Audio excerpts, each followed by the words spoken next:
भागवत की कथा पृथ्वी पर आई कैसे। श्रीमद् भागवत की कथा वेदव्यास जी ने लिखी और वेदव्यास जी ने पढ़कर के श्री सुखदेव जी महाराज को सुनाई। कलयुग के आगमन के 30 वर्ष बीत जाने के बाद में भाद्रपद मास में श्री सुखदेव जी महाराज ने राजा परीक्षित को श्रीमद् भागवत की कथा श्रवण कराई। लेकिन श्री सुखदेव जी महाराज कैसे आए पृथ्वी पर, इसकी भी एक कथा है। एक बार श्री राधा माधव गोलोक धाम में विराजमान थे। गोलोक धाम में एक सुख रहता था, एक तोता रहता था। राधा रानी का अत्यंत प्रिय सुख है। राधिका रानी इसे खिलाती पालती प्राणप्रिय है सुख। एक दिन राधा रानी ने देखा कि ठाकुर जी अर्थात भगवान श्री कृष्ण उदास बैठे हैं, चिंता में हैं। तो राधा रानी ने चिंता में होने का कारण पूछा। भगवान श्री कृष्ण कहने लगे कि राधे, मैं चाहता हूं कि मेरी लीला का गान कोई जाकर के पृथ्वी पर करे, लेकिन वो कौन होगा जो जाकर के पृथ्वी पर मेरी लीला का गान करेगा। उतने में वो सुख आया और राधिका रानी के हाथ पर भुजाओं में आकर के बैठ गए और कहने लगा श्री राधा श्री राधा श्री राधा। जैसे सुख ने कहा श्री राधा श्री राधा, तो राधिका रानी कहती है क्या, कृष्ण कृष्ण बोले सुख, कृष्ण कृष्ण बोल, कृष्ण कृष्ण बोले सुख, कृष्ण कृष्ण बोल। मेरे कानों में अमृत घोल, मेरे कानों में अमृत घोल। कृष्ण कृष्ण बोले सुख, कृष्ण कृष्ण बोल। नाम कृष्ण का प्राणन प्यार, रसिक जनों का यही सहारा। नाम की महिमा है अनमोल, नाम की महिमा है अनमोल। कृष्ण कृष्ण बोले सुख, कृष्ण कृष्ण बोल। अब तो सुख श्री कृष्ण श्री कृष्ण श्री कृष्ण कहने लगे। कृष्ण जी ने सुना कि सुख मेरा नाम ले रहा है, तो भगवान श्री कृष्ण कहने लगे, मेरे कानों में अमृत घोल, मेरे कानों अमृत घोल। राधे राधे बोल सुख, राधे राधे बोल, राधे राधे बोल सुख, राधे राधे। नाम की महिमा है अनमोल, नाम की महिमा है अनमोल। राधे बोल सुख, राधे राधे बोल, राधे राधे बोल सुख, राधे राधे। भगवान श्री कृष्ण कहने लगे, तू जब राधे राधे कहता है तो मुझे बड़ा प्रिय लगता है, मुझे अच्छा लगता है। इधर राधिका रानी कहती है नहीं सुख तू कृष्ण कृष्ण बोल, और भगवान श्री कृष्ण कहते हैं तू राधे राधे बोल।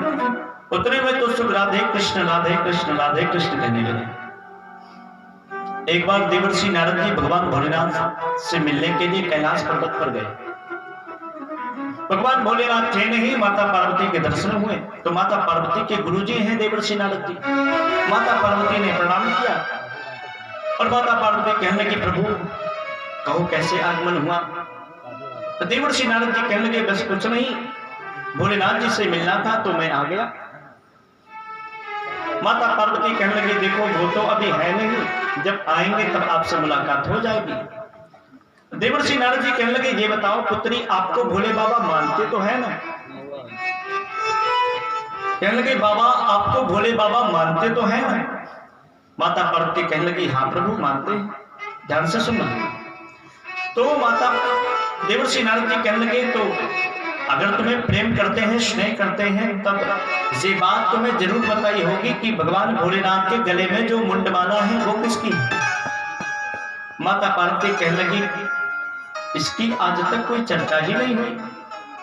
तो भगवान भोलेनाथ कहने लगे तो कैसा मान? तो देवर्षि नारद जी कहने लगे तो भगवान भोले बाबा आपको कैसे मानते हैं जब आज तक उनके गले में जो मुंडमाला पड़ी है वो किसकी है वो आपको नहीं पता है, वो आज तक आप नहीं जान पाई हैं। तो आपको वो कैसा स्नेह करते हैं या आप उनसे कैसा स्नेह करते हैं? कहकर के देवर्षि नारद जी चले आए। अब तो महाराज भगवान भोलेनाथ का काम हो गया। भोले बाबा जैसे आए कि माता पार्वती उसी भाव में खड़ी है कि भोले बाबा आवे तो पहला प्रश्न मेरा यही हो। भोले बाबा आए, माता पार्वती के दर्शन किए तो माता पार्वती को देख करके भोले बाबा समझ गए कि आज मुझ पर देवर्षि नारद जी की कृपा बन गई। अब तो महाराज आते ही भोले बाबा का न चाय न नाश्ता, पहले ही माता पार्वती पूछी ये बताओ बाबा, अरे स्वामी आप मुझसे कहते हैं अत्यधिक प्रेम करते हैं। भोले बाबा कहने लगे प्रेम तो मैं करता ही हूं। माता पार्वती कहने लगी कि आप मुझसे बिल्कुल भी प्रेम नहीं करते। भोले बाबा कहने लगे क्यों? माता पार्वती ने कहा यदि आप मुझसे प्रेम करते होते, स्नेह करते होते तो आपके गले में जो मुंडमाला पड़ी है वो किसकी है आज तक आपने मुझे बताया ही नहीं। भोले बाबा कहने लगे देखो इस बात पे आज तक कभी चर्चा ही नहीं हुई तो मैं क्या बताऊं। माता पार्वती कहने लगी फिर आपका प्रेम कैसा? भगवान भोलेनाथ कहने लगे देखो पार्वती मैं यदि प्रेम ना करता तुमसे तो मेरे गले में जो मुंडमाला पड़ी है ये माला ही ना होती। माता पार्वती कहने लगी कैसे? भगवान भोलेनाथ कहने लगे ये जो मुंड की माला है इसमें आधे से ज्यादा सर तो तुम्हारे हैं। माता पार्वती आश्चर्यचकित हो गई, बाबा वो कैसे? स्वामी वो कैसे?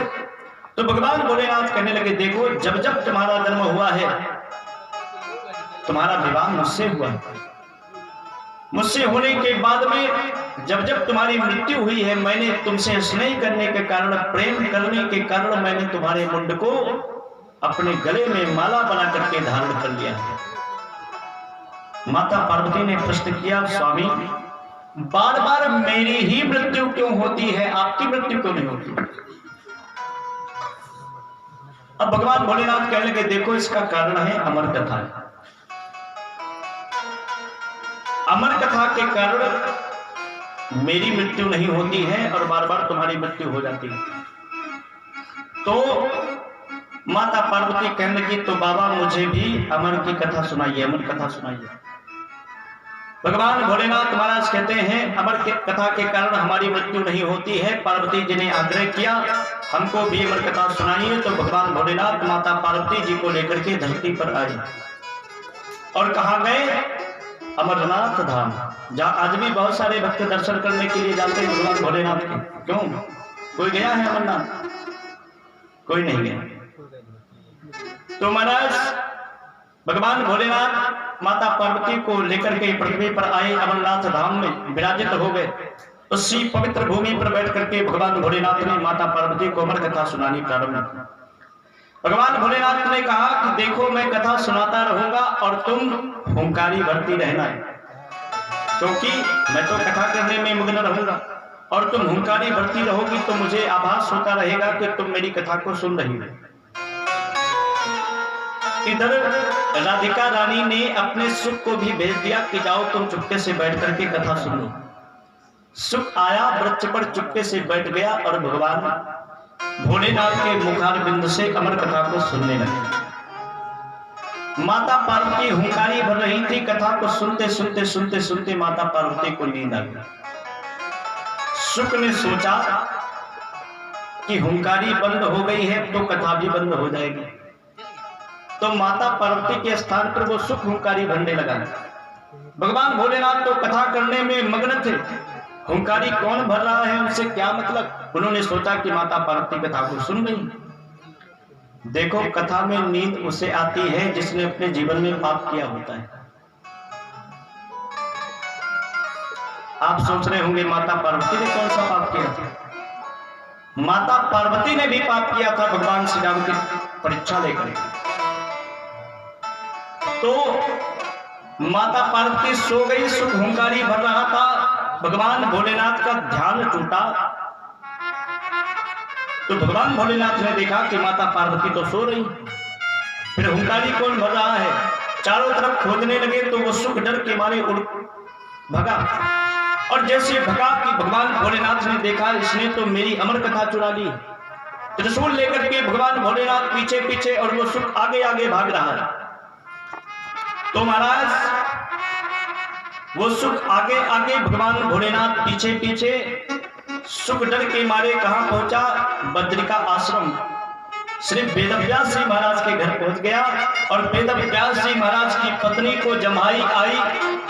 उन्होंने अपने मुख को खोला कि मंत्रों के माध्यम से अपने शरीर को सूक्ष्म बना करके मुख के माध्यम से वो सुख उदर में प्रवेश कर गया, और वेदव्यास जी की पत्नी गर्भवती हो गई।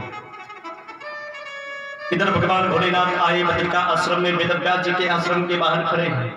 भगवान भोलेनाथ क्रोध में है। क्रोध में देख करके वेदव्यास जी महाराज कहने लगे, अरे प्रभु बड़े क्रोधित नजर आ रहे हैं, कारण क्या है? भगवान भोलेनाथ कहने लगे, देखो व्यास जी, बाहर निकालिए, आपके घर में मेरा शत्रु, मेरी कथा का चोर बैठा है। वेदव्यास जी कहने लगे, आप तो सच में भोले। कहे व्यास जी भोले स्वामी लीजे तनिक विचारी। कहे व्यास जी भोले स्वामी लीजे तनिक विचारी। कैसे सुनता तोता वो जो होता ना अधिकारी। वेदव्यास जी महाराज कहने लगे, देखो वो कथा सुनने का यदि अधिकारी ना होता तो कथा को कैसे सुन पाता। देखो यहाँ गांव में तो बहुत सारे लोग हैं, और इस ध्वनि विस्तारक के अंदर के माध्यम से बहुत दूर तक आवाज भी जा रही है, लेकिन कथा सुनने के जो अधिकारी होंगे वही कथा प्रांगण में बैठ करके कथा सुन पाएंगे। तो व्यास जी महाराज कहने लगे कि कहे व्यास जी भोले स्वामी लीजे तनिक विचारी। कैसे सुनता तोता वो जो होता ना अधिकारी। अरे भोले महादेव, यदि वो अमर कथा सुनने का अधिकारी ना होता तो वो कथा को कैसे सुन पाता। ये तो गोलोक धाम का महासुख है जो भेजा गया है राधिका रानी सरकार के द्वारा। भोलेनाथ जी ने सुख को आशीर्वाद दिया। भगवान भोलेनाथ सुख को आशीर्वाद देने के बाद में पुनः अपने परम धाम को माता पार्वती को लेकर के पहुंच गए। 12 वर्षों तक श्री सुखदेव जी महाराज गर्भ में रहे। ध्यान से सुनना। आज वेदव्यास जी परेशान हो गए, प्रार्थना करने लगे, अरे पुत्र अब 12 वर्ष गर्भ हो गए हैं, अब तो बाहर आ जा। श्री सुखदेव जी महाराज कहने लगे, मैं तो बाहर नहीं आऊंगा, गर्भ में ही हरि गुण गाऊंगा। चाहे सुख में रहूं चाहे दुख में रहूं, चाहे नरकों की सब यातनाएं सहूं, मैं तो यहीं पर प्रभु को रिझाऊंगा, मैं बाहर नहीं आऊंगा। वेदव्यास जी ने कारण पूछा क्यों? तो श्री सुखदेव जी महाराज कहने लगे, देखो बाहर आऊंगा तो माया पकड़ लेगी। भगवान ने आकाशवाणी की, हे सुख, माया सिर्फ उसे पकड़ती है जिसने मेरे चरण नहीं पकड़े, और जिसने मेरे चरण को पकड़ दिया उसे माया कभी नहीं पकड़ती। इतना सुनकर के श्री सुखदेव जी महाराज जन्म लेते ही नाल को कंधे पर रख करके वन की ओर भगवान की तपस्या करने के लिए निकल पड़े। और श्री सुखदेव जी भगवान की जय, वेदव्यास भगवान की जय। और श्री सुखदेव जी महाराज आते हैं। श्री सुखदेव जी महाराज के माध्यम से ही वेदव्यास जी के द्वारा रचित 18,000 श्लोक, 335 अध्याय और 12 स्कंदों का दिव्य महापुराण श्री सुखदेव जी महाराज के पास पहुंचा। और श्री सुखदेव जी महाराज के माध्यम से साधु संतों के मध्य विराजित राजा परीक्षित को लक्ष्य करके हम सभी को श्री सुखदेव जी महाराज श्रीमद् भागवत की कथा श्रवण करा रहे हैं।